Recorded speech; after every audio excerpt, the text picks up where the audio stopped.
Assalamualaikum warahmatullahi wabarakatuh. Hai semua, sebelum masuk pada video pembelajaran pada kali ini, izinkan saya memperkenalkan diri terlebih dahulu. Saya Fali Fajar Saputra dengan NIM K762247. Saya merupakan mahasiswa Pendidikan Ekonomi semester 7 Universitas 11 Maret. Pada video kali ini, kita akan membahas materi perkembangan teknologi pemasaran. Sebelum kita mulai pada materi intinya, mari kita lakukan eksperimen imajinasi sebentar. Coba bayangkan kalian hidup di tahun 1980. Jika kalian ingin menjual sepatu agar laku keras, apa yang harus kalian lakukan? Kalian harus menyewa ruko fisik, mencetak ribuan brosur kertas, menyebarkannya di lampu merah, dan mungkin membayar mahal untuk iklan baris yang ada di koran. Sangat melelahkan, mahal, dan tidak efisien, bukan? Sekarang, buka mata kalian. Hari ini, kalian bisa menjual sepatu yang sama ke ribuan orang hanya sambil rebahan di sofa. Cukup dengan satu video 15 detik di TikTok. Nah, dalam 10 menit ke depan, kita akan membongkar sejarah evolusi ini. Kita akan belajar bagaimana teknologi mengubah pemasaran. Dari sekedar teriak-teriak di pasar, menjadi bisik-bisik algoritma yang cerdas. Siapkan catatan kalian, mari kita mulai perjalanannya. Kita mundur dulu ke masa lalu, ke era marketing 1.0 dan 2.0. Ini adalah zaman keemasan media massa. Kuncinya ada pada 3 benda keramat: televisi, radio, dan koran. Pada masa ini, filosofi pemasarannya adalah product centric atau berpusat pada produk. Perusahaan merasa bahwa asalkan produk mereka bagus, orang pasti akan beli. Komunikasinya bersifat satu arah atau one to many. Bayangkan sebuah pabrik menggunakan satu pengeras suara untuk berteriak ke seluruh kota. Mereka tidak peduli apakah yang mendengar itu butuh atau tidak. Yang penting suaranya keras. Ini disebut mass marketing. Kelemahannya sangat boros. Kalian beriklan popok di TV jam 7 malam. Yang nonton biasanya anak sekolah atau kakek-kakek yang jelas tidak butuh popok. Tidak ada data, tidak ada target yang spesifik. Lalu, masuklah kita ke awal 2000-an. Dunia diguncang oleh kedatangan internet. Inilah kelahiran marketing 3.0. Perubahannya sangat drastis. Kalau dulu konsumen cuma bisa diam menerima iklan di TV, sekarang konsumen bisa melawan dan mencari tahu sendiri. Munculnya Google Search dan website membuat konsumen menjadi pintar. Pemasaran berubah dari product centric menjadi human centric. Brand tidak bisa lagi sekedar jualan kecap nomor 1. Mereka harus punya nilai, visi, misi yang bagus, karena konsumen mulai peduli siapa di balik produk itu. Di era ini, teknologi email, marketing, dan blog mulai menjamur. Penjual mulai sadar, oh ternyata kita bisa loh ngobrol langsung sama pembeli lewat internet. Tapi ini baru permulaan, karena tsunami teknologi yang sebenarnya belum datang. Tsunami itu bernama smartphone. Selamat datang di marketing 4.0, era di mana kita hidup sekarang. Tsunami smartphone mengubah total perilaku manusia. Coba jujur, benda apa yang pertama kalian pegang saat bangun tidur? Pasti handphone kan? Di era ini, pemasaran berpindah dari media tradisional ke media digital dalam genggaman. Konsep kuncinya adalah omnichannel. Artinya, penggabungan antara dunia online dan offline yang mulus. Kalian bisa lihat baju di Instagram, tapi belinya datang ke toko fisik. Atau sebaliknya, cobain baju di mall, tapi belinya lewat marketplace karena mengincar diskon di tanggal kembar. Perjalanan konsumen menjadi tidak lurus lagi. Pemasar harus pintar-pintar hadir di setiap layar HP kalian agar tidak dilupakan. Masih di era 4.0, ada fenomena teknologi sosial yang unik. Kekuatan pemasaran bergeser dari brand ke komunitas.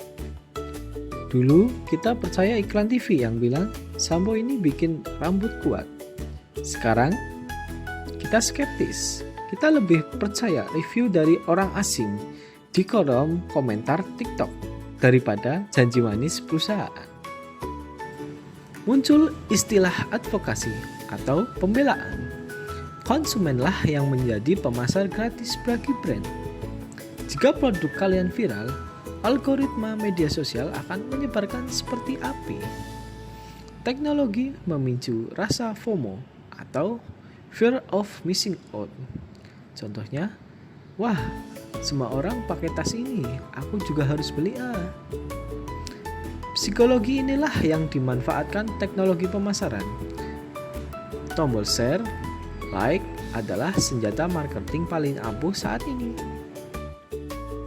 Sekarang, tarik nafas kalian dalam-dalam. Kita akan masuk ke sisi teknologi yang lebih canggih dan sedikit menyeramkan. Pernahkah kalian merasa handphone kalian seolah-olah bisa membaca pikiran kalian? Kalian baru saja ngobrol sama teman soal ingin liburan ke Bali. Tiba-tiba 10 menit kemudian saat kalian buka Instagram, muncul iklan tiket pesawat ke Bali. Apakah itu sihir? Oh, tentu saja bukan. Itu adalah teknologi Big Data. Setiap kali kalian berhenti men-scroll layar untuk melihat foto, setiap like yang kalian berikan, dan setiap kata kunci yang kalian ketik, itu adalah jejak digital.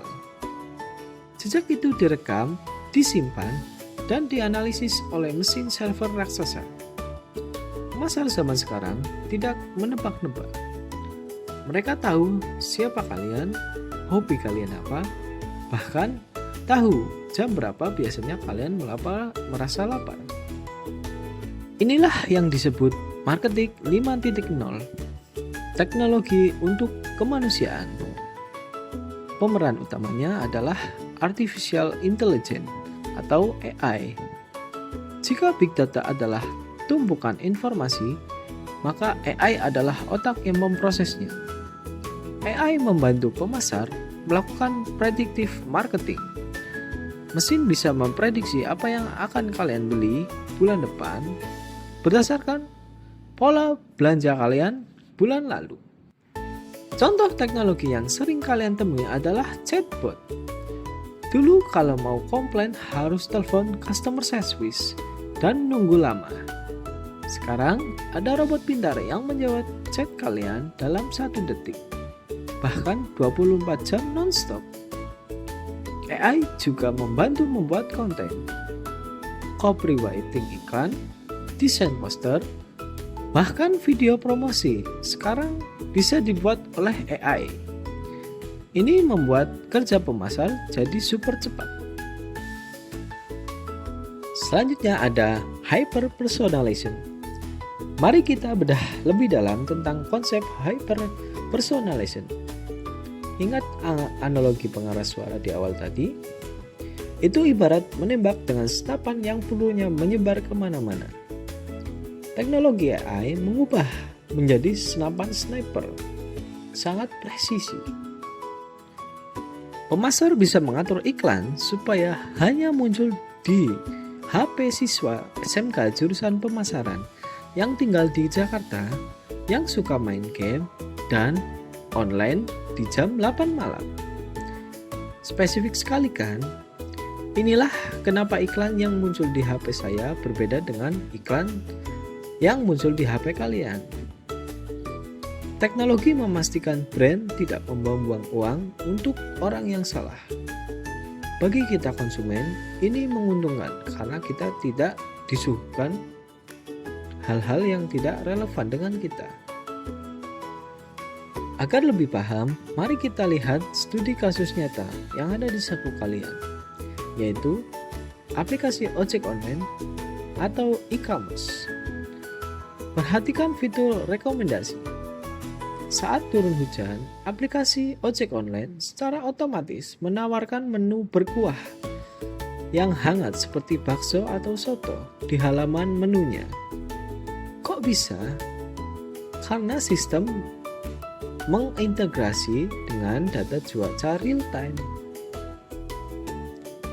Atau coba cek Shopee kalian. Jika kalian sering membeli peralatan kucing, jangan kaget kalau tiba-tiba ada promo makanan kucing diskon 50%. Muncul notifikasinya tepat saat tanggal gajian kalian. Itu adalah kontekstual marketing. Teknologi membaca konteks situasi kalian, lokasi, cuaca, waktu, dan isi dompet digital untuk memberikan penawaran yang sulit ditolak. Sampailah kita di penghujung materi. Mari kita rangkum perjalanan waktu kita. Kita telah bergerak pada era 1.0 yang berpusat pada produk dan TV, menuju era marketing 5.0 yang digerakkan oleh data dan AI. Inti dari perkembangan teknologi dalam pemasaran sebenarnya satu. Semakin canggih teknologi, semakin personal pendekatannya. Jadi, kesimpulannya, teknologi bukan menggantikan manusia, tapi untuk membantu pemasar agar memahami manusia dengan lebih baik. Saya Farli Fajar Saputra, pamit undur diri. Terima kasih telah menyimak video ini sampai akhir. Mohon maaf bila ada kekurangan dan salah-salah kata. Terima kasih. Wassalamualaikum warahmatullahi wabarakatuh.